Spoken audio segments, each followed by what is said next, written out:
ॐ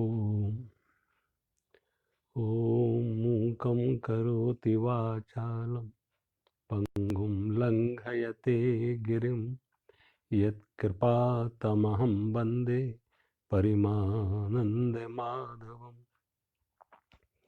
गुरुर्ब्रह्मा गुरुर्विष्णु गुरुर्देवो महेश्वरा गुरु साक्षात् परं ब्रह्म तस्मै श्री गुरुवे नमः। सर्वे भवन्तु सुखिनः सर्वे सन्तु निरामया सर्वे भद्राणि पश्यन्तु मा कश्चित् दुःखभाग् भवेत्।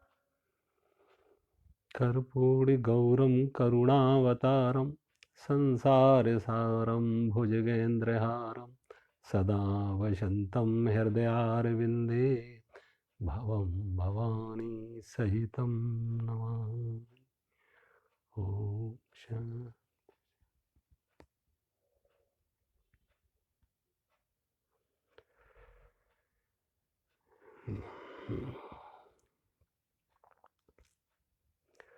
अगला श्लोक है, भगवान शंकराचार्य बोल रहे हैं।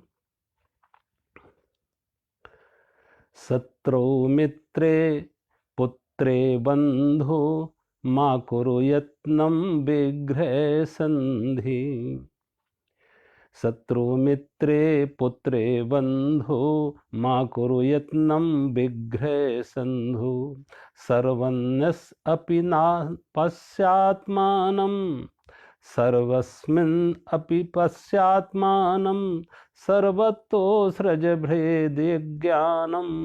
भज गोविंदम गोविंदम भज मूढ़मते गोविंदम भज मूढ़मते। भगवान शंकराचार्य लिख रहे, शत्रु मित्रे पुत्रो बंधु।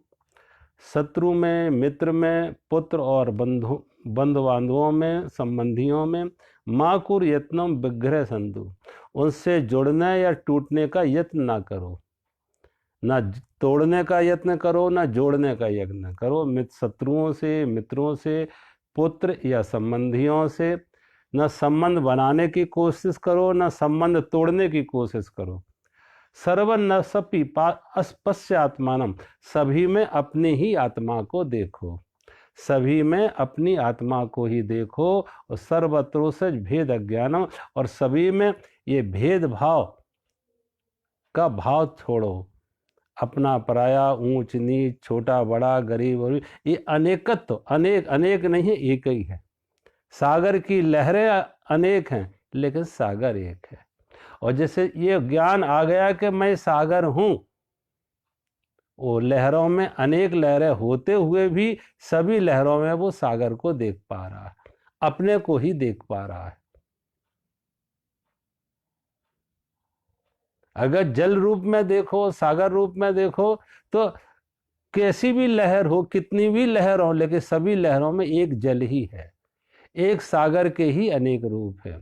तो भगवान शंकराचार्य जिस दिन ये समझ में आ गई कि सभी में एक ही आत्मा है, वो मेरी ही आत्मा का विस्तार है सभी में, तो भेद खत्म हो जाएगा, अनेक का भाव खत्म हो जाएगा, एक ही रह जाएगा, एक ही तत्व, एक सागर ही सच है, एक जल ही सच है। ये नाम रूप ये मिथ्या है, ये प्रतीत है, लेकिन असल में है नहीं, है तो एक ही सत्य। जैसे जल कहो, जैसे सागर कहो, वो एक है। एक ही सत्य के, एक ही जल के, एक ही सागर के अनेक रूप हैं। तो भगवान के जिस दिन अपने को सब में देख लिया कि मैं ही सब में हूं। अब सोचो, अगर सागर समझ रही है, सागर समझ रहा है कि सभी लहरों में मैं हूं, तो सागर किसी के साथ भेदभाव करेगा? किसी के साथ को मित्र कहेगा, किसी को शत्रु कहेगा, किसी को अपना कहेगा, किसी को पराया कहेगा? ये अपने पराये का भाव, ये शत्रु मित्र का भाव, ये तभी तक है, जब ये भेद तभी तक है जब तक ये अज्ञान है कि मैं इनसे अलग हूं और मेरे ही अनेक रूप हैं, एक आत्मा के ही अनेक रूप हैं। तो ये मेरे तेरे का भेदभाव, अनेक का भेदभाव खत्म हो जाता, एक सत्य, एक परमात्मा, असीम परमात्मा, असीम सागर रह जाता, लहरों की बात खत्म हो जाती। तो भगवान शंकराचार्य के जिस समय समझ आ जाए, अब कई जगह बार बार भगवान शंकराचार्य बात दोहरा रहे हैं। कहीं कह रहे हैं कि मैं सब अपनी आत्मा को देखो, कहीं कह रहे हैं विष्णु को सब में व्याप्त देखो। अब वो विष्णु कहो, आत्मा कहो, आगे श्लोक में उन्होंने सोहम शब्द जोड़ा, सोहम। अब वो बातें, शब्द कई हैं, इशारा एक ही तरफ है। चाहे वो विष्णु की बात कहें तब भी इशारा उस परमात्मा की तरफ है, अगर वो आत्मा की बात कहें तब भी इशारा आत्मा की तरफ है, और सोहम की बात कहें तब भी इशारा वो आत्मा की तरफ है। किसी भी तरह से इशारा वो अपने ही आत्मा की तरफ, जो आत्मा अपना स्वरूप है, अपना निज स्वरूप है, उस आत्मा की ही बात कही जा रही है।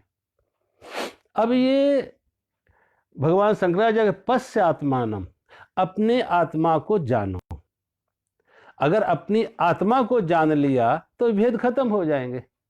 जब तक हमने अपने को शरीर माना तो शरीर भिन्न भिन्न है।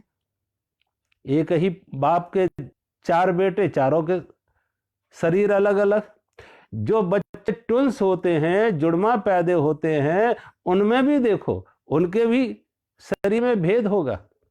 तो शरीर की दृष्टि से देखे तो भेद होगा, विचारों की दृष्टि से देखे तो भेद होगा। संसार में, इस प्रकृति में परमात्मा ने कोई भी 2 वस्तुएं एक जैसी नहीं बनाई। एक पेड़ के 2 पत्ते भी एक जैसे नहीं है।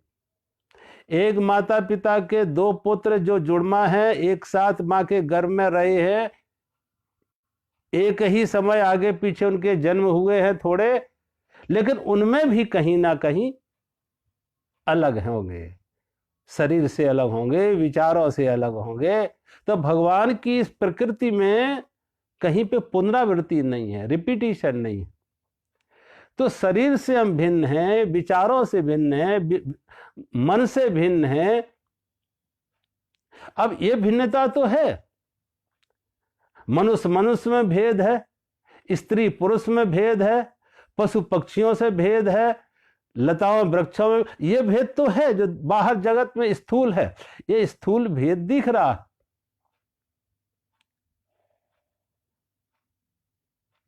विचारों में भेद है, एक ही परिवार के 4 लोग एक विचार के नहीं हो सकते। पति पत्नी के बीच में वैचारिक मतभेद है। बहुत बार पत्नी के विचार पति से मेल नहीं खाते, पति के विचार पत्नी से मेल नहीं खाते, पिता का विचार पुत्र से मेल नहीं खाता, पुत्र का विचार पिता से मेल नहीं खाता। 2 मित्र के आपस में विचार भेद हो जाते। तो विचारों में भेद होगा, शरीर के स्तर पर भेद होगा। अब एक कोई चीज होती है जहां अभेद हो सकता है। अब बाहर से तुम देखो, ये ट्यूब में भेद है, पंखे में भी भेद है, बल्ब में भी भेद है। पंखा अलग है, ट्यूब अलग है, बल्ब अलग है, फ्रिज अलग है, गीजर अलग है, सब अलग अलग है, लेकिन सभी के पीछे एक विद्युत ऊर्जा है।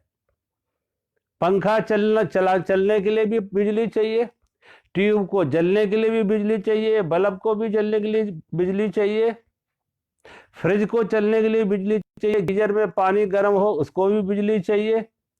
सभी उपकरण अलग अलग हैं, लेकिन उनके पीछे जो ऊर्जा है, विद्युत है, वो एक है। तो अगर इस बल्ब को, पंखे को, फ्रिज को ये मालूम हो जाए कि मैं पंखा नहीं, मैं बिजली हूं, मैं विद्युत ऊर्जा हूं, जो इनके पीछे एनर्जी है जिसके कारण ये उपकरण चल रहे हैं, ये उपकरण चल रहे हैं एक विद्युत ऊर्जा से। एक विद्युत ऊर्जा ना हो, बिजली ना हो, तो सभी उपकरण निष्क्रिय हो जाएंगे। पंखा हवा नहीं दे पाएगा, बल्ब रोशनी नहीं दे पाएगी, फ्रिज से ठंडी नहीं होगी, गीजर में पानी गर्म ना होगा। इनके कर्म स्वभाव अलग अलग है, क्रिया अलग अलग है, इन उपकरणों की उपयोगिता अलग अलग है, लेकिन सभी उपकरण अगर चल रहे हैं तो एक विद्युत ऊर्जा से। ऐसे ही हम सबके अंदर एक ही परमात्मा, एक ही आत्मा, एक ही चेतना है। उसी चेतना, उसी आत्मा के कारण से हमारी आंख देख पा रही है, कान सुन पा रहे हैं, जीभ स्वाद ले पा रही है, नासिका से गंध ग्रहण कर रहे हैं और त्वचा से स्पर्श का बोध। शरीर से जो 5 ज्ञानेंद्रियां हैं और जो 5 ज्ञानेंद्रिय 5 विषयों के साथ ज्ञान दे रही हैं, आंख रूप का ज्ञान दे रही है, जीभ स्वाद का ज्ञान दे रही है, नासिका गंध का ज्ञान दे रही है, कान शब्द का आवाज का ज्ञान दे रही है और त्वचा स्पर्श कोमल है या कठोर, यह ज्ञान दे रहा। लेकिन ये 5 ज्ञानेंद्रिय कभी तक चलेंगी शरीर पर? जब तक उसके अंदर चेतना है। शरीर यही होगा, लेकिन जब मौत हो जाती तो सोचो, छोटी अंगुली, थोड़ी सी भी अंगुली कहीं जल जाए तो कितनी वेदना होती, और पूरा शरीर राख हो जाता। कोई रोता है, कोई मुर्दा, उसे दर्द होता है, क्योंकि अब उसमें चेतना नहीं रही। अब तुम कितना ही रो, वो सुन नहीं पाएगा, वो देख नहीं पाएगा, क्योंकि 5 इंद्रियां तभी तक काम कर रही थी जब तक उनमें चेतना थी, आत्मा थी। आत्मा निकली, वो बात खत्म हो गई। अब वो जड़ हो गया, मिट्टी हो गया। ऐसे ही हम विचारों के, हमारे विचारों को हम जान रहे, विचार हमारे बदले।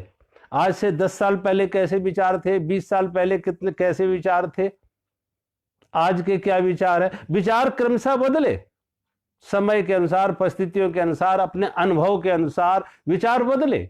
और जब विचार बदले तो उस विचार का साक्षी कौन है? जाना किसने कि ये विचार पहले ऐसे थे, अब मेरे विचार ये हैं? उन विचारों का साक्षी कौन है? अपनी इंद्रियों का, शरीर का साक्षी कौन है? तो जो अपने इंद्रियों का, शरीर का साक्षी है, जो अपने आती जाती श्वास का साक्षी है, जो अपने विचारों और अपनी भावनाओं का भी साक्षी है, वो साक्षी को पहचानो। उस साक्षी की वजह से ही, उस आत्मा की वजह से ही ये सारे अनुभव हो रहे हैं। तो शरीर और आत्मा के बीच में एक दूरी हो जाए। शरीर दृश्य है, आत्मा दृष्टा है। श्वास दृश्य है, आत्मा दृष्टा है। हमारे विचार दृश्य हैं, आत्मा दृष्टा है। तो जो दृष्टा है, साक्षी है, वो थोड़ा उसे अलग करके देख ले, दोनों के बीच में एक दूरी बना के देखें। दृश्य अलग है, दृष्टा अलग है, जानने वाला अलग है। और जो जानने वाला है, दृष्टा है, जो साक्षी है, अपनी ही आत्मा, जब धीरे धीरे जैसे जैसे साक्षी का भाव तुम जगाओगे। ध्यान का अर्थ क्या है? ध्यान का इतना ही अर्थ है कि शरीर, श्वास, विचार, इनके साक्षी बन जाओ, इनके साक्षी बन जाओ। थोड़े समय इनसे अलग करके देख लो।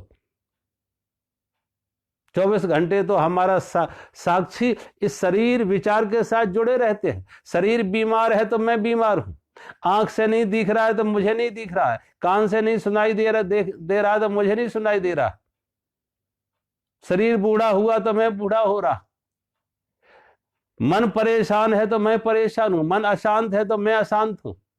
हर समय तो हमारी चेतना शरीर, विचार, इंद्रियों के साथ जुड़ा हुआ है।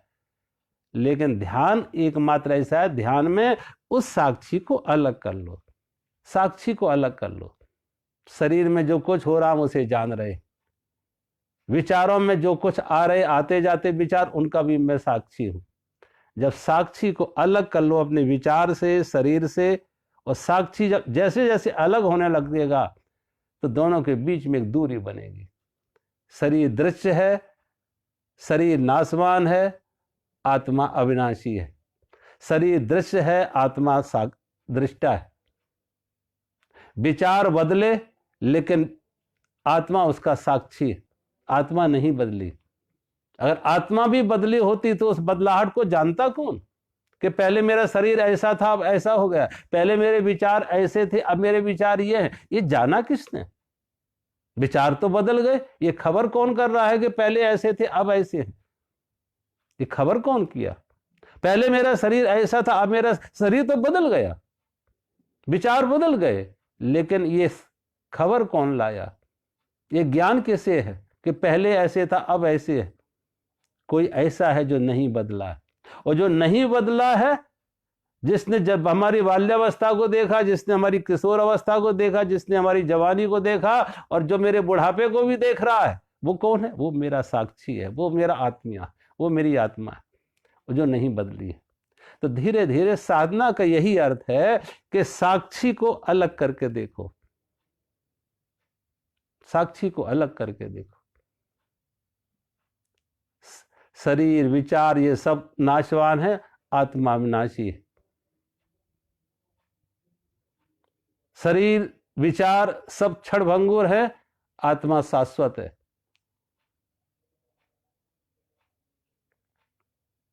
और ये बात मात्र ये नहीं कि किसी ने कह दिया और हमें ज्ञान हो गया। किसी ने कहा तत् तुमवसी, तुम ही वो आत्मा हो, हमने कहा हम ब्रह्मास्मि, बात होगी। इतनी सस्ती बात नहीं है, इतनी सरल नहीं कि किसी ने कह दिया तुम ही वो हो, हमने कहा बस समझ गए, मैं हो गया ज्ञान का, हम ब्रह्मास्मि, मैं ही ब्रह्म हूं। ये बात इतनी सरल नहीं है।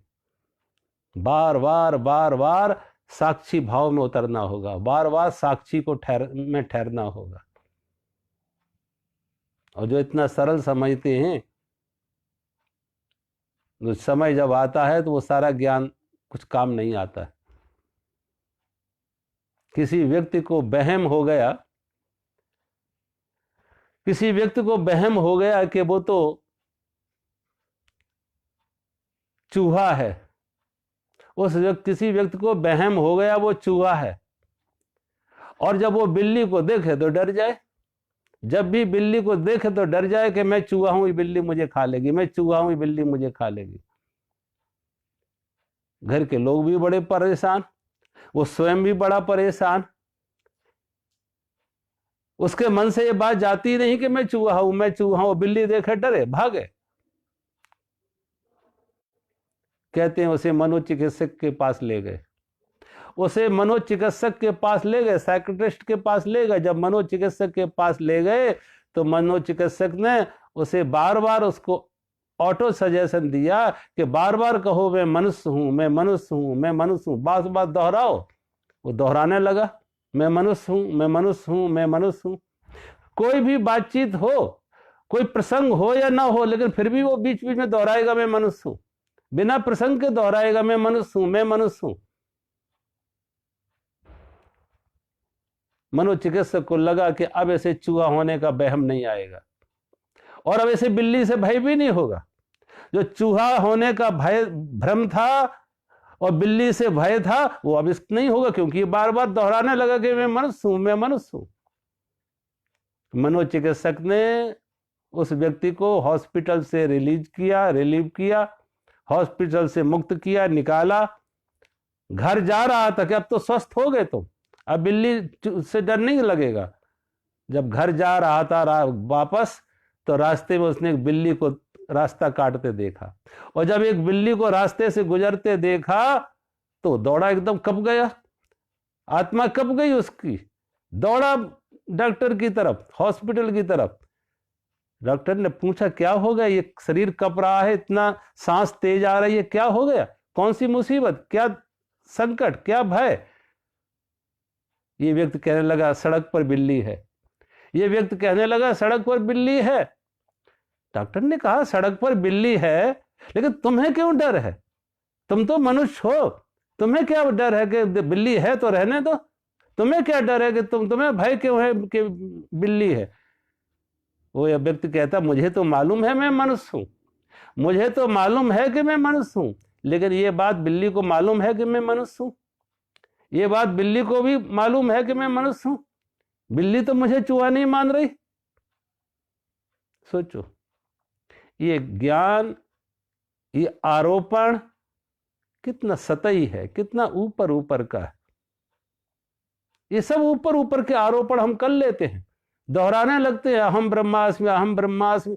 और जब परिस्थितियां कोई प्रतिकूल आती है, कैसा दुख आती है, कोई प्रतिकूल परिस्थिति आती है, तो सब ज्ञान धरा रह जाता, कुछ काम नहीं आता। शब्द दोहराने की बात नहीं है, शब्दों के दोहराने से शब्द बहुत ऊपरी ऊपरी है, ध्यान रखो, शब्द बहुत ऊपरी ऊपरी है। ऐसे ही कितने लोगों को देखो, हर बात में वो कहेंगे सब भगवान करता है, सब भगवान करता है, सब भगवान करता है। और जब ऐसी विपरीत परिस्थिति आती है तो सब भूल जाते कि भगवान करता है कि खुद करते हो।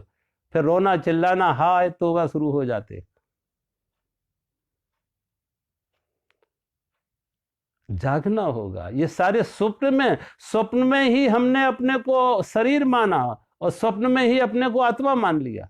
सोए सोए सोए सोए मूर्छा में ही शरीर माना था और मूर्छा में ही आत्मा मान लिया। जागे तो है ही नहीं, होश तो आया ही नहीं। और एक बात और समझ लो कि आज के समय में हम लोगों को देखते हैं, मंदिर में हम जाते हैं, मूर्तियों को पूजते हैं, अच्छा है, कोई बुराई नहीं है। लेकिन इस सब को समझ लो, अगर हमें कहीं जाना होता है, किसी नए शहर में जाना हो, तो हम मानचित्र मंगाते हैं, नक्शा मंगाते हैं, नक्शा को देखते हैं, पढ़ते हैं, दूरी भी समझते हैं, दिशा भी मालूम करते हैं कि कौन सी दिशा में है, कितनी दूरी है, कैसे मार्ग हैं। ये सारी जानकारी हम नक्शे से ले लेते। लेकिन अगर नक्शे का ज्ञान हो गया और उससे हम कहें कि मैं तो पहुंच गया उस जगह, तो बात नहीं बनेगी। नक्शे से तुम्हें एक शाब्दिक ज्ञान हुआ है, एक व्यवहारिक ज्ञान हुआ है, लेकिन वो तुम्हारी अनुभव नहीं हुआ बनेगा। नक्शा का ज्ञान तुम्हारा स्वयं का अनुभव नहीं बनेगा। ये सब बुद्धि तक आया है, चलना पड़ेगा। और चलने के बाद, उस श्रम करने के बाद, समय लगाने के बाद जब वहां पहुंचोगे तो जो अनुभव वहां होगा वो अनुभव होगा। चीनी के बारे में हमने पढ़ा है, चीनी मीठी होती, लेकिन स्वाद तो कभी लिया नहीं। तैरने के बारे में हमने खूब पीएचडी कर रखी है, स्विमिंग के ऊपर पीएचडी कर रखी, तैरने के ऊपर, लेकिन तैरना तो सीखा नहीं। और पीएचडी का अहंकार लेके कहीं हम नदी में उतर गए तो डूब जाएंगे। हम तो ये गए, हमने तो पीएचडी की है तैरने पे, बहुत लंबी चौड़ी थीसिस लिखी थी, डॉक्टरेट मिली है हमें तो। और ये डॉक्टरेट का अहंकार लेके, पीएचडी का अहंकार लेके कहीं तुम उतर गए नदी में तो डूब जाओगे। ये पीएचडी काम नहीं आएगी, ये डॉक्टरेट काम नहीं आएगी, ये तैरना सीखना पड़ेगा।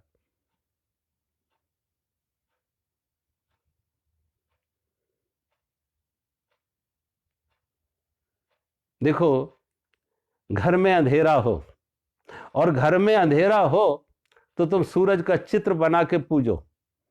बहुत सुंदर से सुंदर किसी बहुत बड़े दुनिया के कलाकार ने, किसी बड़े आर्टिस्ट ने एक चित्र बनाया, एक पेंटर ने चित्र बनाया सूर्य का, बड़ा आकर्षक चित्र है वह सूर्य का, बहुत ही सुंदर, बहुत ही आकर्षक वो चित्र है सूर्य का। लेकिन तुम अपने कमरे में लाके रखो, उस चित्र से अंधेरा जाएगा? उस चित्र से, तुमको सूर्य का चित्र है तो अंधेरा जाएगा उससे? सूर्य का नाम जाप करो, सूर्य नारायण करने से अंधेरा जाएगा? नहीं जाएगा। कि सूर्य नारायण का जाप करने से भी अंधेरा नहीं जाएगा, सूर्य का चित्र बना के पूजने से भी अंधेरा नहीं जाएगा। ये चित्र, ये नाम तो प्रतीक हैं, इशारे हैं। उस सत्य की तरफ इशारा जाओ, उस सूरज को समझो, उस रोशनी को समझो, उस प्रकाश पुंज को पहचानो। ऐसे ही जो बाहर हम देख रहे हैं, ये मूर्तियां, ये मंदिर, ये प्रतीक हैं, ये चित्र हैं परमात्मा के, ये परमात्मा नहीं है। ये चित्र हैं परमात्मा के, ये इशारे हैं परमात्मा की तरफ, ये परमात्मा नहीं है। ये इशारे कर रहे हैं कि हमारे अंदर एक सूर्य है, हमारे अंदर कोई रोशनी है, और उस अंदर की रोशनी का पता लग जाए तो तब वो अंधेरा जाएगा, उससे अंदर प्रकाश होगा। दुर्भाग्य से हमारी सारी की सारी साधना बहिर्मुखी होती है। हम चित्र पूजते रहते, चित्र पूजते रहते और नाम रटते रहते, और सब बाहर बाहर पे। कोई दवा दी थी डॉक्टर ने खाने के लिए, लेकिन हम शरीर पर रगड़ रहे, शरीर पर रगड़ रहे वो दवा। हमारी साधना का अर्थ ही है, साधना शब्द का अर्थ यही है, अंतर्मुखी साधना, जागना, चेतना का विकास। अब बार बार हम मैकेनिकली मूर्तियों के सामने मत्था रगड़ रहे, और हमारी ही बनाई हुई मूर्तियां, किसी और की नहीं, हम ही ने बनाई। आप देखो कोई भी भगवान की मूर्तियां देखो, आदमी जैसा उसने वैसे ही मूर्तियां बनाई। काले लोगों ने काली मूर्तियां बनाई, गोरे लोगों ने गोरी मूर्तियां बना ली भगवान की। जैसे वो थे वैसे उन्होंने अपने अपने अनुरूप अपनी कल्पना से अपने भगवान भी बना लिए।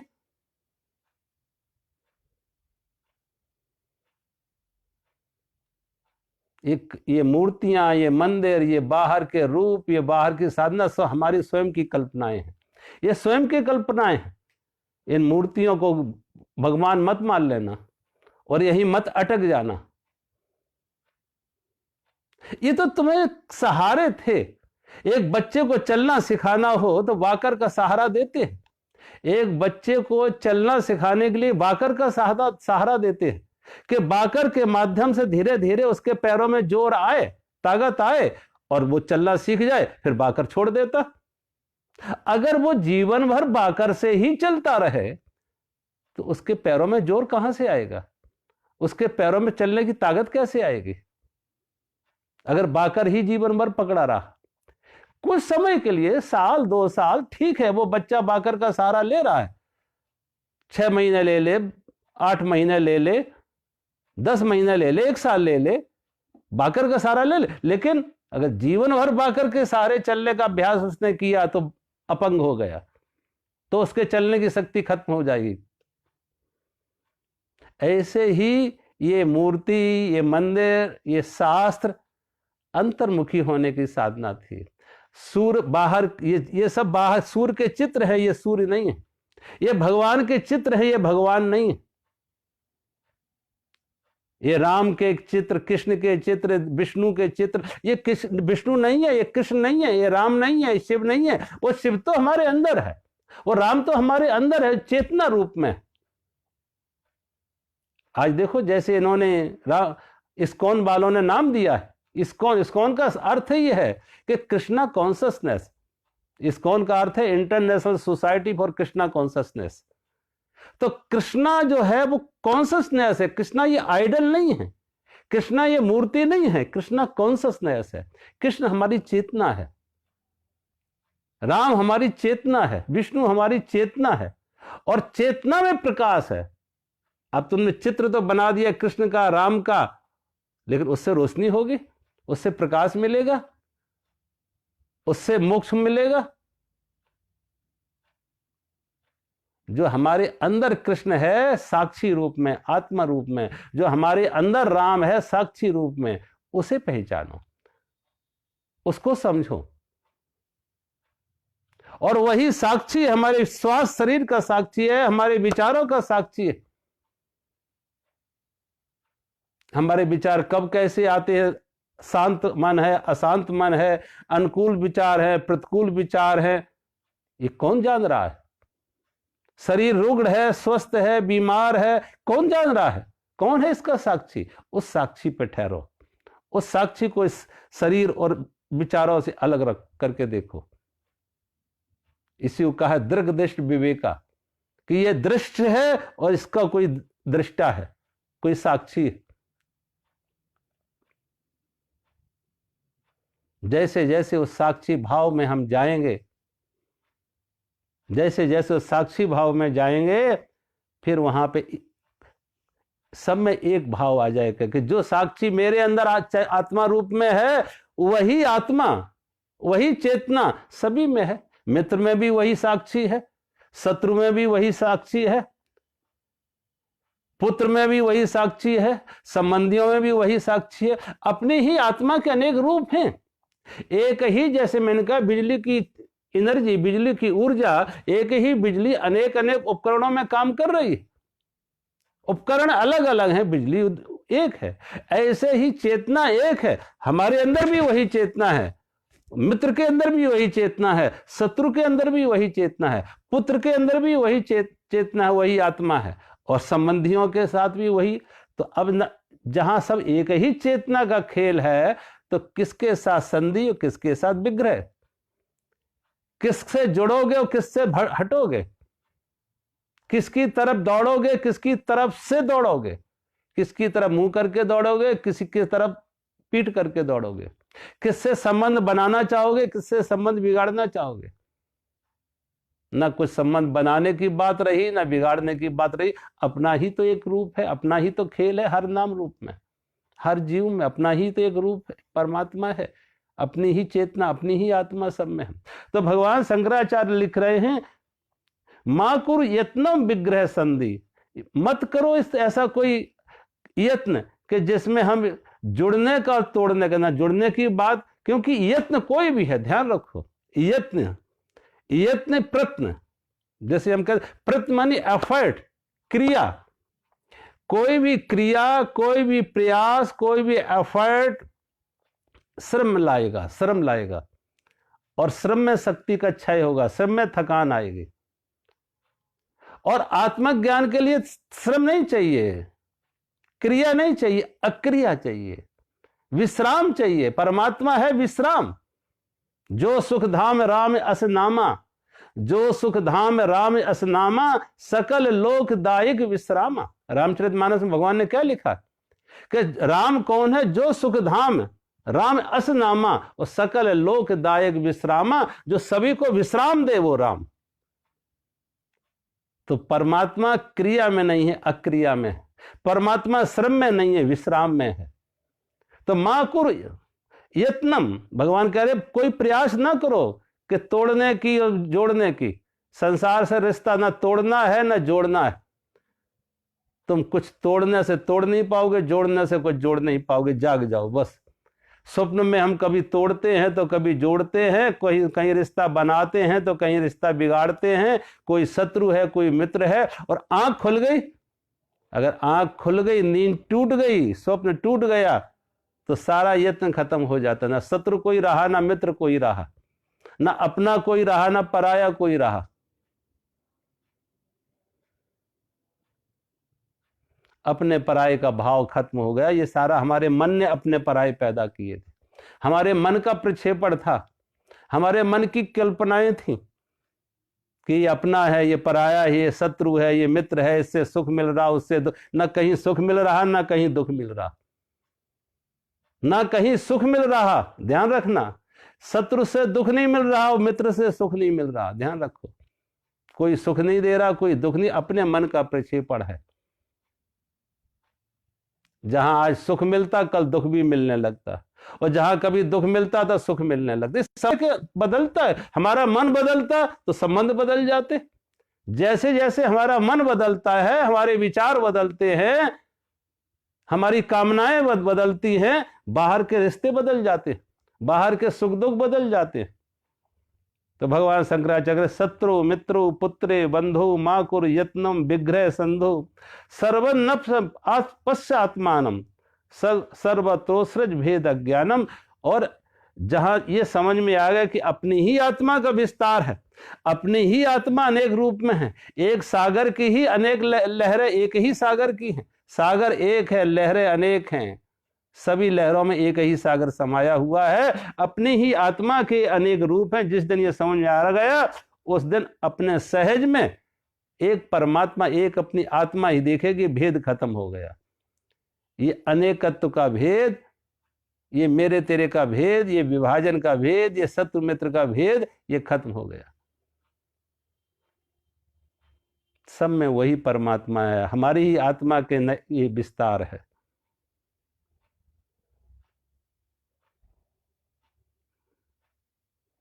ये समझ में आया कि अपनी ही आत्मा सब में है, हमारी ही आत्मा है। फिर कौन छोटा कौन बड़ा, कौन गरीब कौन अमीर, कौन स्त्री कौन पुरुष, कौन छूत कौन अछूत, कौन बड़ी जाति कौन छोटी जाति, सब झूठी झूठी बातें, सब अज्ञान का आरोपण है, ये सब अज्ञान का है। ये भगवान कह रहे जहां जहां भेद है, भेद का अर्थ अज्ञान। भगवान इसलिए कह रहे भेद अज्ञान, ये भेद है। जब तलक है भेद मन में कुछ नहीं बन पाएगा, जब तलक है भेद मन में कुछ नहीं बन पाएगा, रंग लाएगी ये भक्ति भेद मिट जाने के बाद। जब तक ये भेदभाव है, अपना पराया है, छोटा बड़ा है, अमीर गरीब है, छूट अछूत है, ये कोई प्रेम नहीं हो सकता, ये भक्ति नहीं हो सकती। ये भक्ति उसी दिन रंग लाएगी कि जिस दिन ये भेद मिट जाए। और भेद है तो अज्ञान है, भेद का अर्थ अज्ञान, और जो भेद कर रहे हैं वो अज्ञानी है। भगवान शंकराचार्य सीधा कह रहे हैं, जो भेद कर रहे हैं कि ये ब्राह्मण है और इसको वेद पढ़ने का अधिकार है, और ये ब्राह्मण नहीं है, इसको वेद पढ़ने का अधिकार नहीं है, ये अज्ञानी है। वो कोई भी हो, किसी भी रूप में हो, कैसी भी वेशभूषा धारण की हो, कैसी ही कुर्सी पर बैठे हो, कोई फर्क नहीं पड़ता, है अज्ञानी। जो भेदभाव कर रहे हैं ऊंच नीच का, छुआछेत का, जात पात का, वो सब भगवान शंकराचार्य अज्ञानी है। जहां भेद है वो अज्ञान है।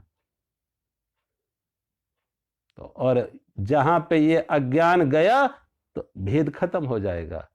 अब कोई छोटा नहीं रहा, कोई बड़ा नहीं रहा, कोई छूत नहीं, कोई अछूत नहीं, कोई छोटी जाति, कोई बड़ी जाति, सब इंसान इंसान है और सब परमात्मा के बनाए प्राणी। भेद है तो अज्ञान।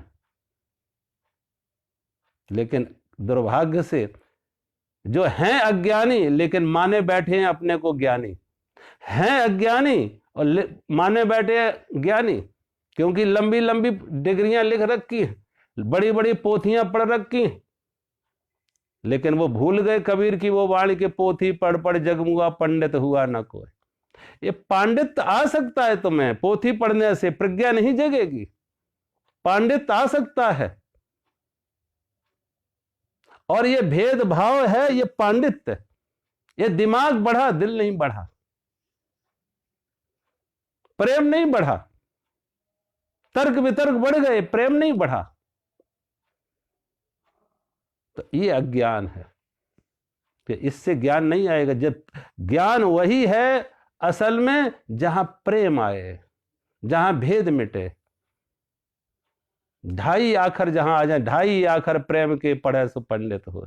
जिसने ढाई आखर प्रेम के पढ़े वहां भेद नहीं रहेगा। और भेद है तो प्रेम नहीं है, चाहे जितनी पोथियां पढ़ रखी हो, भेद है तो प्रेम नहीं है, और प्रेम नहीं है तो अज्ञान है। वहां पांडित्य आ गया होगा, तर्क वितर्क आ गए होंगे, लेकिन भाव नहीं बढ़ा, प्रेम नहीं बढ़ा, भक्ति नहीं आई, ज्ञान नहीं आया। भेद अज्ञानम, भगवान शंकराचार्य इसलिए शब्द दे रखा, भेद अज्ञानम।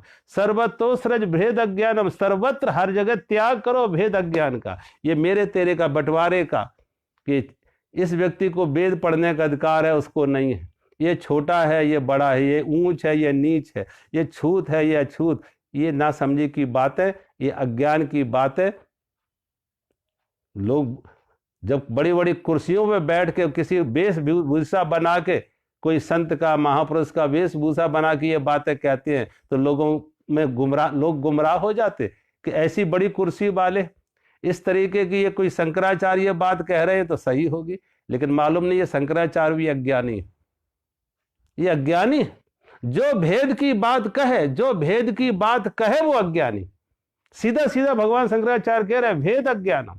जो भेदभाव का बात कहे, छोटे बड़े का, ऊंच नीच का, जन्म से, और वो भी ना समझी से, अरे जन्म पे किसी का कोई अधिकार था कि कोई मनुष्य किस घर में पैदा हो। आगे भगवान शंकराचार्य लिख रहे हैं, कामम क्रोधम लोभम मोहम, कामम क्रोधम लोभम मोहम त्यक्त आत्मानं पश्यति सोहम, कामम क्रोधम लोभम मोहम त्यक्तात्मानं पश्यति सोहम, आत्मज्ञान विहीना मूढ़ा, आत्मज्ञान विहीना मूढ़ा, ते पचन्ते नरक निगूढ़ा, भज गोविंदम भज गोविंदम, गोविंदम भज मूढ़ मते, गोविंदम भज मूढ़ मते। भगवान शंकराचार्य लिख रहे आगे, कामम क्रोधम लोभम मोहम, काम क्रोध लोभ मोह का त्याग करो, काम क्रोध लोभ मोह का त्याग करो। और जब त्याग करोगे तब क्या है, त्यक्त आत्मानम पश्यत सोहम, और अपनी ही आत्मा में उसे पहचान लो, अपनी ही आत्मा में उसे पहचानो। आत्मानम पश्यत सोहम, अपनी आत्मा में सोहम, सोहम में दो शब्द है, सा अहम। सोहम माने सा अहम। सा माने वो माने वो कौन? परमात्मा। एक लहर को जैसे कहा जाए, लहर को लहर कहे सो अहम, सोहम का अर्थ लहर कहे कि मैं, सो मानी वह है सागर, वो सागर मैं हूं, वो सागर मैं हूं। सो अहम, वह मैं हूं, वह मैं। सोहम शब्द का अर्थ है वह मैं, वह मैं हूं। तो क्या मैं हूं? लहर कह रही मैं वह हूं सागर। जीव क्या कह रहा? वह है मैं हूं। क्या मैं? वह है परमात्मा, आत्मा मैं हूं, मैं आत्मा रूप में हूं। शरीर नहीं हूं, मन नहीं हूं, विचार नहीं हूं, मैं आत्मा रूप में हूं।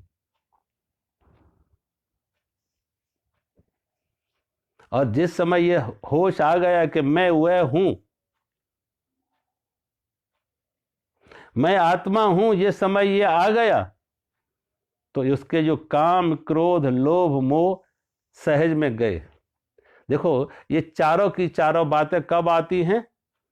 काम, क्रोध, लोभ, मोह। पहली बात तो एक, इसकी मूल रूप में एक शब्द है काम। इस सारे का सारा जो बीज है या वृक्ष है, वो वृक्ष है काम का, जड़ है इसकी काम की। काम का अर्थ है कि सुख हमसे बाहर, दूसरों में। सुख किसी व्यक्ति से हमें मिलेगा, सुख किसी वस्तु से हमें मिलेगा, सुख हमें किसी परिस्थिति से मिलेगा। जो अपने सुख को, अपने शांति को, अपने आनंद को अपने से बाहर, दूसरों में, दूसरा व्यक्ति, दूसरी वस्तु, दूसरे परिस्थिति, जो बाहर दूसरों में खोज रहा है, वो है काम। ये काम आया कहां से? इस अज्ञान से कि सुख हमसे बाहर है। और ज्ञान क्या है? कि सुख हमारे अंदर है। कस्तूरी वाले हिरण को, कस्तूरी के हिरण को यह लग रहा है कि सुख, जो कस्तूरी है वो बाहर है, कस्तूरी बाहर है, इसलिए वो दौड़ रहा है। किस लिए दौड़ रहा है? कस्तूरी तक पहुंचने के लिए। कस्तूरी उससे बाहर है, ऐसा उसको अज्ञान है, इसलिए हिरण दौड़ रहा है। कस्तूरी नाभि बसे मृग ढूंढे वन माए। तो मृग दौड़ रहा है कि हमें कस्तूरी तक पहुंचना है, कस्तूरी जहां में होगी वहां हमें सुख मिलेगा। कस्तूरी की सुगंधी उसे लग रही है और उस सुगंधी तक पहुंचना चाह रहा है, तो दौड़ रहा है, क्योंकि उसे मालूम, उसे अज्ञान यह है कि उससे बाहर है, दूर है, कहीं दूर है, कहीं दूर है, पहुंचो। अब वो कितना ही दौड़े, कितना ही दौड़े, उसे दौड़ने से नहीं मिलती, दौड़ने से नहीं मिलती। क्यों? कि वो बाहर नहीं है, वो उसके अपने नाभि में है, दौड़ने से नहीं मिलेगी। उसकी कोई स्मृति दिला दे, उसकी कोई याद दिला दे कि बाहर नहीं है, तुम्हारे अपने पास है। कस्तूरी नाभि बसे मृग ढूंढे वन माए। लेकिन वो मृग जो है, हिरण जंगल में खोज रहा है, वन में दौड़ रहा है। ऐसे ही घटघट राम है, ऐसे ही घटघट राम है, दुनिया जाने ना।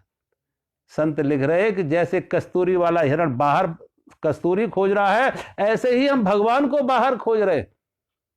कोई व्यक्ति में खोज रहा है, कोई वस्तु में खोज रहा है, कोई तीर्थ में खोज रहा है, कोई मंदिर मूर्तियों में खोज रहा है, वो बाहर बाहर खोज रहे। इस मूर्ति में मिलेगा, उस मूर्ति में मिलेगा, इस मंदिर में मिलेगा, उस मंदिर में मिलेगा, इस तीर्थ में मिलेगा, उस तीर्थ में मिलेगा। मिला आज तक नहीं किसी को, मिला आज तक नहीं। उसे मालूम नहीं है कि वो बाहर नहीं है। वो साफ बाहर चित्र मिलेंगे, सूरज नहीं मिलेगा, और वो चित्रों से रोशनी नहीं मिलेगी।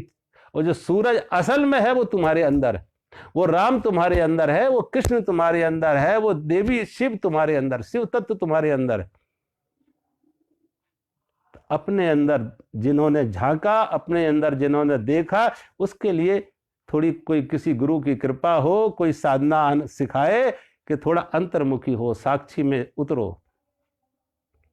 पश्चात्मानम, भगवान शंकराचार्य लिख रहे हैं, पश्चात्मानम सोहम, वो सोहम तुम वो हो, वो परमात्मा तुम हो, वो कस्तूरी तुम्हारे अंदर है, वो बाहर नहीं।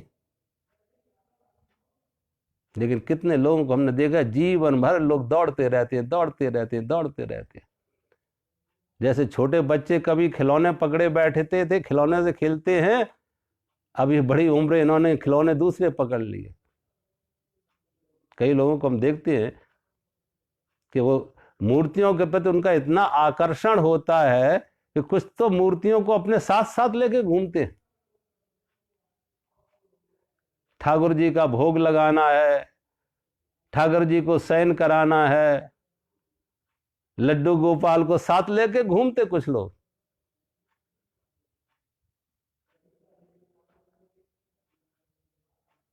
कुछ नहीं होना है, तुम जाग नहीं पाओगे।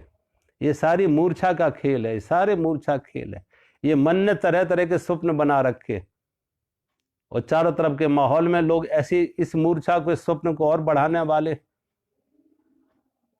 असल में ये मैंने कहा, ये कृष्ण, ये लड्डू गोपाल, ये मूर्तियां चित्र थे परमात्मा के।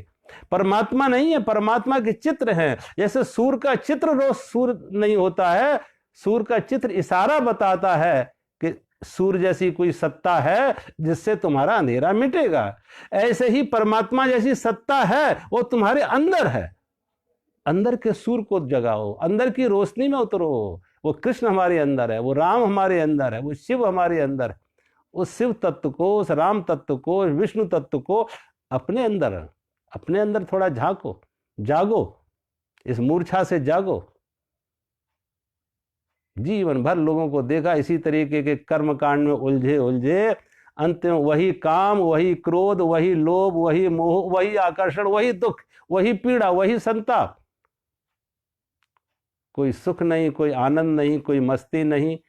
दौड़ रहे, अभी भी दौड़ रहे उसी तरफ के। शायद अभी नहीं मिला, आगे मिलेगा। अभी तक कस्तूरी नहीं मिली, और दौड़ेंगे तो कस्तूरी मिल जाएगी। कितना ही दौड़ लो, कस्तूरी बाहर है नहीं, कस्तूरी तुम्हारे अंदर है। चाहे जितने मंदिरों में घूमाओ, चाहे जितने मूर्तियों को पूज मत्था रगड़ लो, चाहे जितने तीर्थों में हो आओ, वो बाहर मिलेगा नहीं। ये मिलेगा नहीं, बाहर मिलेगा उन्हीं को जिन्होंने बाहर नहीं अंदर झांका। कि कस्तूरी बाहर नहीं है, वो तुम्हारी नाभि में है। परमात्मा बाहर नहीं है। तो अब जब अपने अंदर देख लिया उस परमात्मा को, अपने अंदर पहचान लिया उसे, तो फिर सब जगह दिखने लगेगा। फिर हर जगह दिखेगा, हर वस्तु में दिखेगा, शत्रु और मित्र में भी दिखेगा, अपने और पराये में भी दिखेगा। जो अपने अंदर देख लिया, जिस दिन अपने अंदर देख लिया, उस दिन शत्रु मित्र में भी, अपने और पराये में भी, सब में वही दिखेगा कि वही एक है। एक ही परमात्मा की अनेक रूप हैं। तक तो आत्मानम कामम क्रोधम लोभम मोहम, उस दिन काम चला जाएगा। काम का अर्थ है सुख हमसे बाहर वस्तु और व्यक्ति में। काम गया तो क्रोध गया। क्रोध आया कैसे? काम में रुकावट आई। काम जो हमने चाहा वो ना मिला, जो हमने चाहा वो ना मिला तो क्रोध बन गया। जो हमने चाहा वो ना मिला, कोई रुकावट बनाओ हमारी चाह को पूर्ति में, हमारी इच्छा की पूर्ति में किसी ने रुकावट डाल दी, तो उसके प्रति क्रोध बना। और जो मिला था वो पर्याप्त नहीं है, और मिले सुख। अभी जो मिला हमें उसमें सुख नहीं है, और ज्यादा मिलेगा फिर सुख मिल जाएगा, और ज्यादा मिलेगा। जिनके पास 1000 है वो लाख में सोच रहे, लाख है वो 10 लाख में, 10 लाख करोड़ में, करोड़ 100 करोड़ में, 100 करोड़ लाख करोड़ में। मिला किसी को नहीं, लेकिन उम्मीद अभी है कि अभी नहीं मिलेगा, आगे मिलेगा। इतने में नहीं, और अधिक में, और अधिक में, और अधिक की कोई सीमा नहीं है, कोई सीमा नहीं है। तो ये लोभ का विस्तार है, ये लोभ फैल रहा है, लोभ का विस्तार है कि और आगे, और आगे, और आगे। अभी नहीं मिला, आगे मिलेगा। इतने में नहीं, और अधिक में, और अधिक में, और अधिक की कोई सीमा है? आज तक किसी ने कहा मिल गया, पा लिया, तृप्त हो गए? रेगिस्तान में दौड़े थे, पानी की खोज में बहुत दौड़े, प्यास बुझी किसी की आज तक? सिकंदर भी प्यासे गए इस दुनिया से, सिकंदर भी प्यासे गए, जिसने सारी दुनिया पर विजय पाने का अहंकार पाला था। वो भी दुनिया को हाथ दिखाते हुए गया, खाली हाथ के लेके कुछ नहीं गए, प्यासा का प्यासा गया। जिन्होंने बाहर खोजा वो भटक गए, जिन्होंने अपने अंदर खोजा वो पा गए, उनकी प्यास बुझी।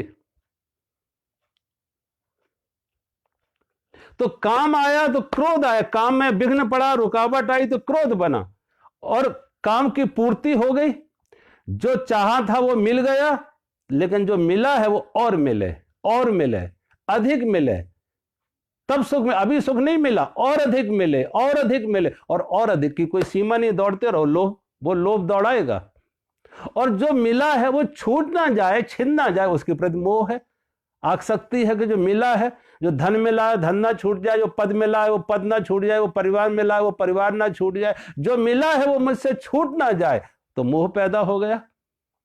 एक ही काम से क्रोध बना, उसी काम से लोभ बना, उसी काम से मोह बना। और काम कैसे बना? काम बना हमारे अज्ञान से कि सुख हमसे बाहर, सुख व्यक्तियों और वस्तुओं में, सुख हमसे बाहर। और भगवान शंकराचार्य रामचरितमानस में गोस्वामी तुलसीदास जी ने लिखा कि जहां ये काम क्रोध लोभ हो वहां समाधि कहां है? और असल में यही नरक है। भगवान शंकराचार्य यही तो नरक है। नरक कोई ये नहीं कि हमारे मरने के बाद नरक मिलेगा।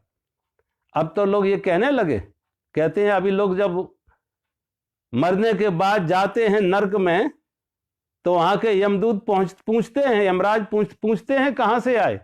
वो कहते हैं अगर हम पृथ्वी से आए, कहते हैं पृथ्वी से आए, तो कहते तुम तो फिर नरक भोग के ही आए हो। और कहते हैं वहां नरक में भी कोई ज्यादा किसी को दंड देना हो तो पृथ्वी पे और भेजते हैं कि पृथ्वी बड़ा नरक तो पृथ्वी पे। हम नरक में ही काम क्रोध लोभ मोह सोचो कितना अशांत कर रहे, यही नरक है। ते पचंती नरक निगूढ़ा, भगवान शंकराचार्य वो नरक में पड़ते हैं जो आत्मज्ञान से विहीन हैं, जिन्हें आत्मज्ञान नहीं है, अपनी आत्मा का ज्ञान नहीं है, अपने आत्मा से नहीं जुड़े हैं, बाहर बाहर सुख खोज रहे, धन में, मान में, पद प्रतिष्ठा में, वस्तु व्यक्तियों में, वो बाहर बाहर जो दौड़ रहे हैं वो नरक में, वो पीड़ा में है, वो दुख में है, वो प्यासे के प्यासे ही मरेंगे, प्यासे रहे और प्यासे ही मरेंगे, प्यास नहीं बुझ पाएगी कभी।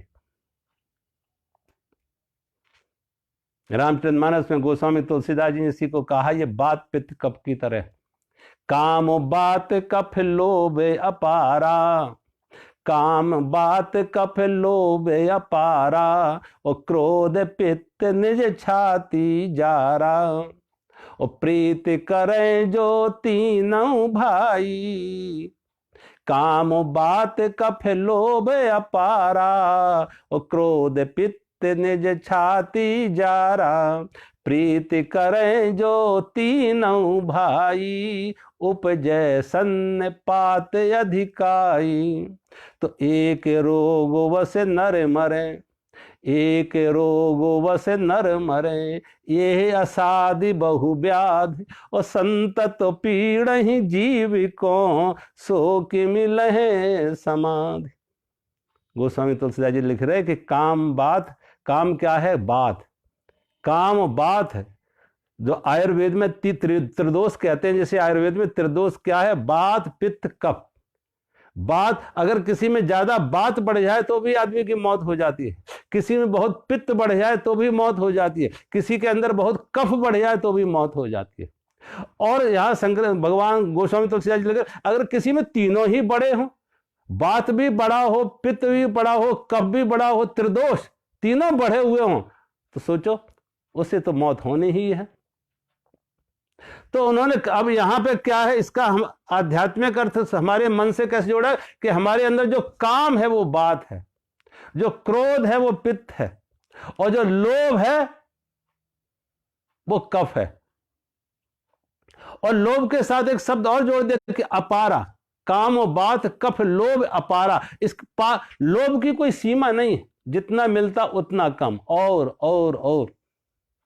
प्रीत करें जो तीनों भाई, काम क्रोध लोभ तीनों मिल जाए, प्रीत करें जो तीनों भाई, काम क्रोध लोभ तीनों मिल जाए, उपजय सन्नपात अधिकारी, कहते उसे सन्नपात हो जाता। और कहते अगर जिसकी सन्नपात हो गया, आयुर्वेद में एक बीमारी को कहते हैं सन्नपात, और जैसे सन्नपात हो गया तो उसकी तो अब मौत निश्चित मानो, वो तो मरना ही, उसके लिए कोई डॉक्टरों के पास इलाज नहीं। तो कहते काम क्रोध लोभ जब जहां तीनों आ जाएं, उसे समाधि, सो किम लहे समाधि, उसको समाधि कहां होगी, उसे वो ध्यान कैसे करेगा, उसको ज्ञान कहां से होगा? क्योंकि काम क्रोध लोभ सब बाहर हमें खींच रहे हैं, बाहर दौड़ा रहे, काम बाहर की तरफ दौड़ा रहा, क्रोध भी लोभ भी सब बाहर की तरफ, और समाधि है अंतर्मुखी, घर की वापसी, और हमें ये घर से दूर लेके जा रहे। तो काम बात कफ लोभ अपारा क्रोध पित्त निज छाती जारा प्रीत करें जो तीनों भाई उपजय सन्न पाते अधिकाई। एक रोग मर योग रोग बस नर मरे ये असाध्य बहु व्याधि।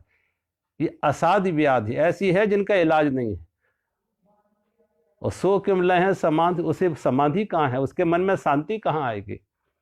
ये शांति तभी आती है जब ये काम क्रोध लोभ हटे। तो भगवान शंकराचार्य करे काम क्रोध लोभ कब हटते हैं, जब आत्मा से तुम जुड़ते हो, अंदर से रस मिलता है तो बाहर का ये आकर्षण छूट जाता है।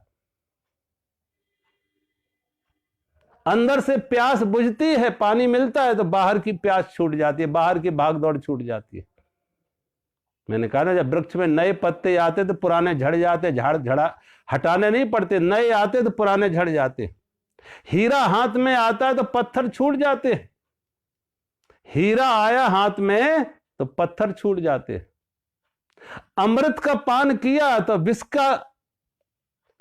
विष छूट जाता है, विष का आकर्षण खत्म हो जाता है। आत्मा रूपी अमृत का जिन्होंने पान किया, उनके अंदर से जो विषयों के प्रति रुचि थी, संसार की जो रुचि थी, वो खत्म हो जाती। ना उन्हें काम, ना क्रोध, ना लोभ, कोई धन का आकर्षण नहीं, मान का आकर्षण नहीं, रूप का आकर्षण नहीं, स्वाद का आकर्षण नहीं। क्यों? उनके अंदर सब कुछ उन्हें मिल गया, अपनी आत्मा में मिल गया। पूर्ण तृप्ति वहां है, पूर्ण आनंद वहां है, परमात्मा का स्वाद है। इसलिए उसको कहते, वो ऐसा रस है, वो ऐसा स्वाद है, परमानंद का स्वाद, जिसी को नानक कहते थे नाम खुमारी नान का चढ़ी रहे दिन रात। नानक कहते थे अब हमने तो ऐसी पी ली है कि कभी उतरती नहीं, जिसकी खुमारी कभी जाती नहीं, जिसकी मस्ती कभी हटती ही नहीं। वो मस्ती, नाम की मस्ती, नाम की खुमारी, अपनी आत्मा की खुमारी, अपनी आत्मा का स्वाद जिन्होंने ले लिया, उनके बाहर के स्वाद गिर गए। कामम क्रोधम लोभम मोहम त्यक्तो आत्मानम पश्यत सोहम। जिन्होंने बाहर से अपने को हटाया, अंदर किया सोहम, अपने सोहम से जुड़े, उस परमात्मा से जुड़े, अपने अंदर जुड़े। और जो अंदर जुड़ गए,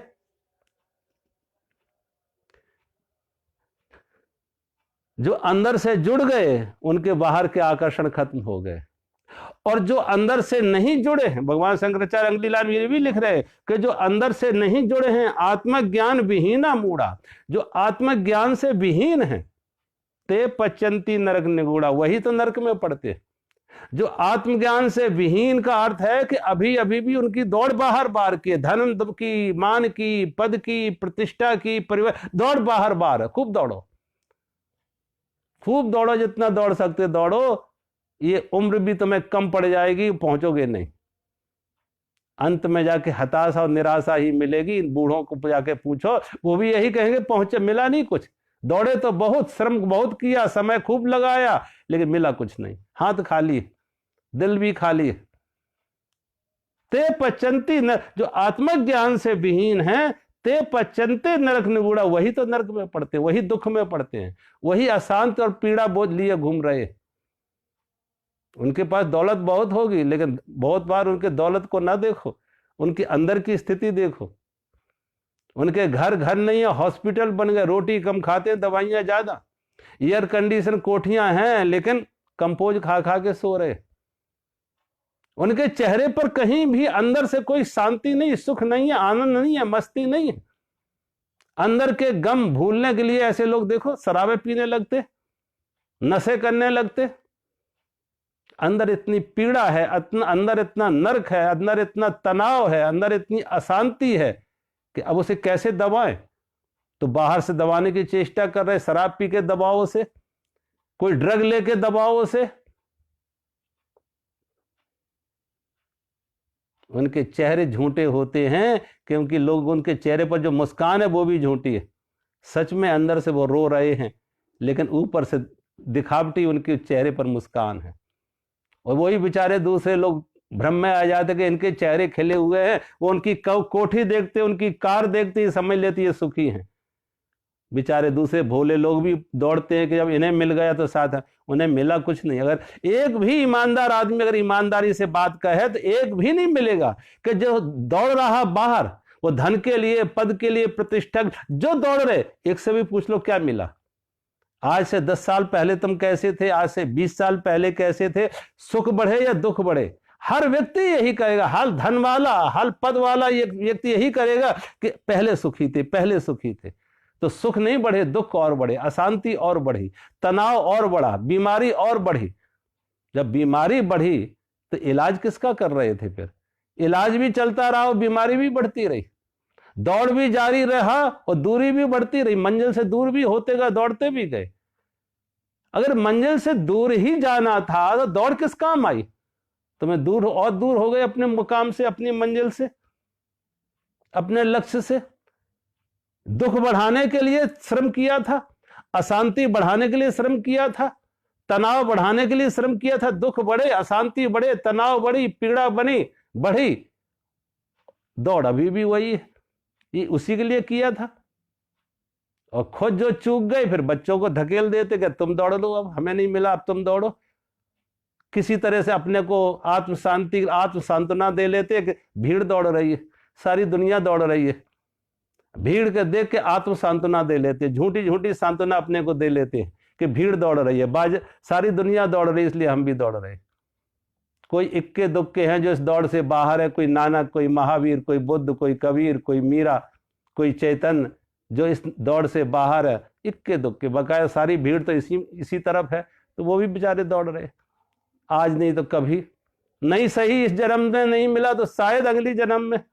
दौड़ जारी है, उम्मीदें जारी है, स्वप्न जारी है, जाग नहीं पाए।